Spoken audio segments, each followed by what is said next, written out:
हमारी किस्मत में क्यों है? ये फैक्ट्री वालों को, सरमायादारों को ये नुकसान क्यों नहीं झेलने पड़ते? बात यह है कि पाकिस्तान में अगर एक जगह पे, किसी जगह पे 100 बंदा खड़ा हुआ है, कितना बंदा? 100 बंदा, उसमें से 99 बंदा ऐसा होता है, 99 या 95 लगा लें, 95 बंदा ऐसा होता है कि जो मिडिल क्लास तबके से ताल्लुक रखता है और मिडिल क्लास से भी नीचे। पॉवर्टी लेवल एक गुर्बत की लकीर होती है। बड़ी काम की बात बता रहा हूँ आप लोगों को, इल्मी बात है, इसे समझिएगा। पॉवर्टी लेवल एक पैमाना होता है गवर्नमेंट का, एक मुल्क का, एक रियासत का एक पैमाना होता है। भाई इससे नीचे जो लोग हैं वो गरीब हैं, इससे ऊपर जो लोग हैं वो अपना गुजारा कर सकते हैं। पाकिस्तान में गुर्बत का लेवल क्या है? गवर्नमेंट के मुताबिक 100 में से 50 बंदा ऐसा है जो 2 वक्त की रोटी पूरी नहीं कर सकता।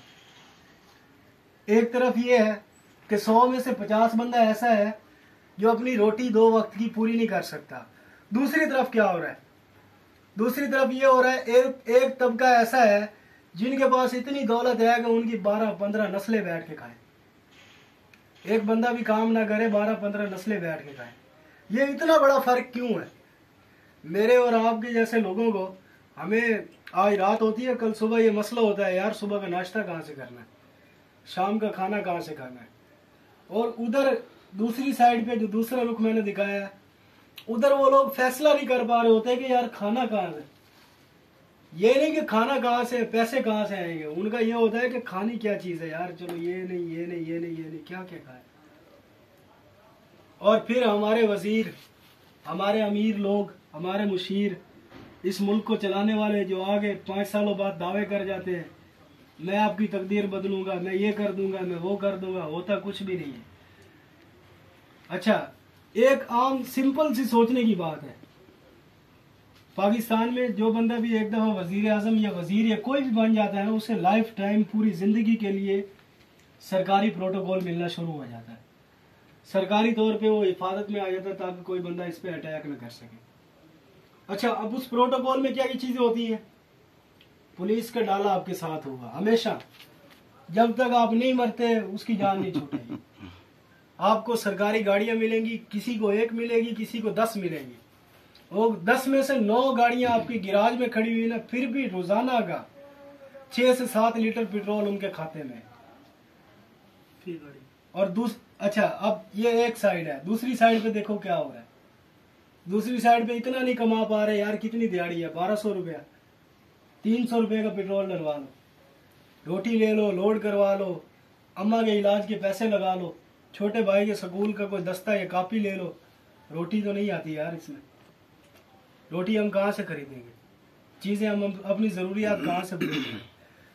सवाल ये है, पहले हम दरखास्त कर रहे थे गवर्नमेंट से कि यार हमें इंसान समझो, जिंदा रहने दो। काफी अरसा हो गया, वालेकुम सलाम, 76 साल इस मुल्क को बने हुए हो गए। 76 सालों में हमें ये हमारी किसी ने नहीं सुनी और ना अब कोई सुनने वाला है। किसी के अंदर इतनी गैरत नहीं है इस वक्त, किसी सियासी लीडर के अंदर, कि वो खड़ा होकर कोई मजदूरों की बात कर सके कि यार मेरे मुल्क के 100 में से 95 बंदा जो मजदूर है, मैंने उनके लिए क्या किया है। इनके लिए अगर कुछ करना है तो हम में से कोई बंदा उठेगा, हम में से कोई बंदा होगा, आप लोगों में से बैठा हुआ कोई बंदा होगा, वो उस वक्त कुछ कर सकेगा जब आप लोग सारे साथ चलेंगे। एक जमीयत बनेगी, एक जोड़ बनेगा, एक ऐसी चीज सामने आएगी जिसमें कोई लालच नहीं होगा, जिसमें कोई मकरो फरेब नहीं होगा, कोई झूठे वादे नहीं होंगे। और दुनिया में ये बात, ये फलसफा, ये नजरिया हकीकत है। अच्छा, एक बात मेरी आप नोट कर लें, बिल्कुल सच्ची बात बता रहा हूं। अगर आज इस बात को लोग बहुत से लोग ऐसे हैं इस बात को मजाक समझ रहे हैं, यार ये 4 बंदों का दिमाग पागल हो गया या फारिग हो गए। अगर आज इस पे कोई, किसी ने कुछ ना लिया, आप लोगों में से किसी बंदे ने एक्शन ना लिया, अपनी सोच ना बनाई, अपने आप को इतना तालीम याफ्ता और काबिल ना किया कि यार मेरे साथ क्या क्या ज्यादतियां हो रही हैं, मुझे कानून में मिलना क्या था, मुझे मिल क्या रहा है, खुदा की कसम आपकी नस्लें इस नुकसान को भुगतेंगी। हम अपनी जिंदगी गुजार जाएंगे, हमने मर जाना है, कब्रों में खप जाना है, हमारे पैदा होने वाले बच्चे हमें बद्दुआएं देंगे, हमारी वो नस्लें हमें बद्दुआएं देंगी, यार तुम लोगों में इतना शऊर था, तुम लोगों के पास वसाइल थे, मोबाइल था, हर चीज थी, तुम पढ़ सकते थे, तुमने दुनिया को जांच सकते थे, तुम पाकिस्तान के कानून पढ़ सकते थे, तुमने क्यों नहीं पढ़ा? तुमने हमारे लिए कुछ क्यों नहीं किया? कोई जरा सी कोशिश नहीं की यार। कल को हमारी आने वाली नस्लें अगर हमारे मुंह पे ये सवाल फेंक दें, हमारे पास क्या जवाब होगा देने के लिए? इसके लिए जरूरी है भाई थोड़ी सी कोशिश कर लो, थोड़ा सा अपने आप को तालीम याफ्ता करने के लिए ज़हन तैयार कर लो। तालीम याफ्ता करना क्यों जरूरी है? कल मेरे साथ कोई ज्यादती होती है, मैं अपने इस काबिल हो जाऊं कि मैं लेबर कोर्ट जाके अपना केस लड़ सकूं, मुझे किसी दोस्त को, किसी वकील को कहने की जरूरत ना हो, मुझे किसी को रिश्वत ना देनी पड़े, मैं किसी सरकारी इदारे में जाऊं, मुझे पता हो यार इस इदारे में काम करने की रूटीन ये है, कानून ये कहता है, मैंने इस पे चल के काम करना है। सबसे बड़ी चीज आपके हाथों में मोबाइल है, यह आपको दुनिया का हर इल्म दे सकता है। फजूलियात तो हम बहुत लेते हैं, गेमें खेलते हैं, व्हाट्सएप, टिकटॉक, ये वो फलां चीजें, लेकिन आज तक हमने इससे फायदा उठाने की कोशिश नहीं की। दरखास्त यही है कि इससे फायदा उठाने की कोशिश करें। थोड़ा बहुत लिटरेचर हमारे पास होता है, कोई इससे मजीद आगे चीजें निकलती हैं और दुनिया आगे से आगे जा रही है। ऐसे ऐसे बच्चे आपको मिलेंगे भाई, पंखा चला दें अगर गर्मी लग रही है, चला दे। अगर ऐसे ऐसे लोग आपको दुनिया में मिल जाएंगे, यकीन करो आपकी उम्र 70 साल भी है ना, आपने दुनिया पूरी देख ली है, वो आपको ऐसी ऐसी बातें बताएंगे, आप उनके सामने टिक नहीं सकते।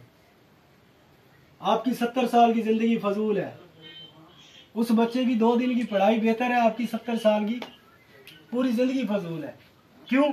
आपने इस जिंदगी में कोई कोशिश ही नहीं की, आपने अपने ऊपर एतबार ही नहीं किया यार मैं ये कर सकता हूँ, आपको अपने ऊपर एतमाद ही नहीं है यार हम भी कोई ताकत है इस मुल्क की।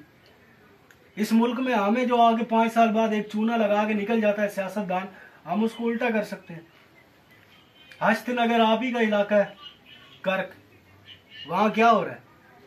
जमीन किसी और के नाम है, वडेरों के नाम, जागीरदारों के नाम है, कब्जा किसका है? किसानों का। किसान कौन है? बाशऊर किसान है। उस किसान ने अपना हक समझा हुआ है, भाई ये मेरा हक है। एक अकेला बंदा हो, एक आसिफ अली जरदारी हो, एक कोई भी बंदा हो, और 17,000 ज़रई जमीन, 17,000 एकड़, 17 एकड़ नहीं 17,000 एकड़ जमीन सिर्फ एक बंदे के नाम हो, बाकी बंदे कहाँ जाए भाई? बाकी लोग किधर जाएंगे? हमें मरने के लिए इस खुली दलदल में छोड़ दिया गया है मेरे दोस्तों। बात यही है कि इस चीज से थोड़ा सा बाहर निकलो, और सबसे पहला हमारा जो कदम होता है, जिसके लिए हम लोग दूसरे लोगों के पास जाते हैं, पहला कदम, पहली बात यही होती है, पढ़ो भाई, अपने आप को तालीम याफ्ता करो, लिटरेचर पढ़ो, किताबें पढ़ो, दोस्तों से बातें करो, इस सोच को अपने अंदर बनाओ, फिर जाके आपके सामने दुनिया के रास्ते खुलते जाएंगे, और आपको इस गंदे निज़ाम से नफरत हो जाएगी कि ये निज़ाम मुझे कुछ नहीं दे सकता। कोई भी ऐसी उम्मीद आपकी नहीं होनी कि जो इस निज़ाम में पूरी हो सके। इसी बात के साथ आप लोगों को सुबह हम यूनान में